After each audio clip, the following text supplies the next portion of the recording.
2 years. She couldn't fully use it. Joseph Smith, who was the prophet, used the priesthood and healed her arm. When a man named Ezra Booth witnessed this miracle, he believed and joined the church. Later, he was critical of Joseph Smith, and he lost his faith and left the church. I remember the story in the Book of Mormon of Laman and Lemuel, who saw angels, but they still lost their faith and rejected God. Our faith should not come over seeing signs and miracles. In Doctrine and Covenants 63, verse 9 and 10, it warned us about putting our faith in signs and miracles. It says, "But behold, faith cometh not by signs, but signs follow those that believe. Yea, signs come by faith, not by the will of men, nor as they please, but by the will of God."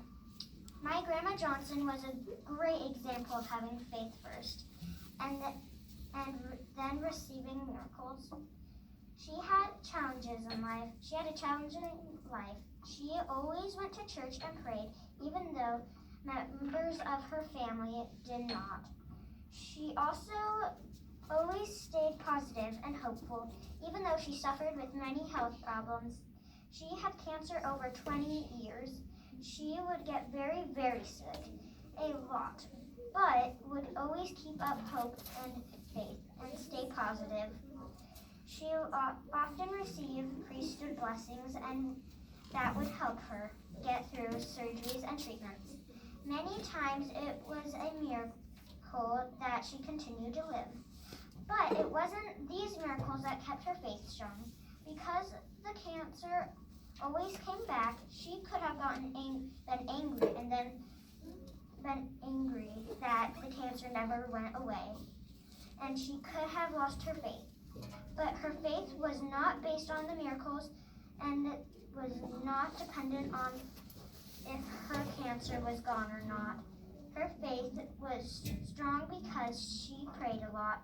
She went to church. She loved her family and friends. She served others all the time. And she always tried to be like Jesus each and every day. These are things that kept her faith strong, and so it never wavered ever when things got tough. I'm grateful for my grandma's example of having a strong faith and having miracles come from that faith. I hope I can be like my grandma in life, so that will always keep my faith no matter what happens. In the name of Jesus Christ, amen. Amen. Amen.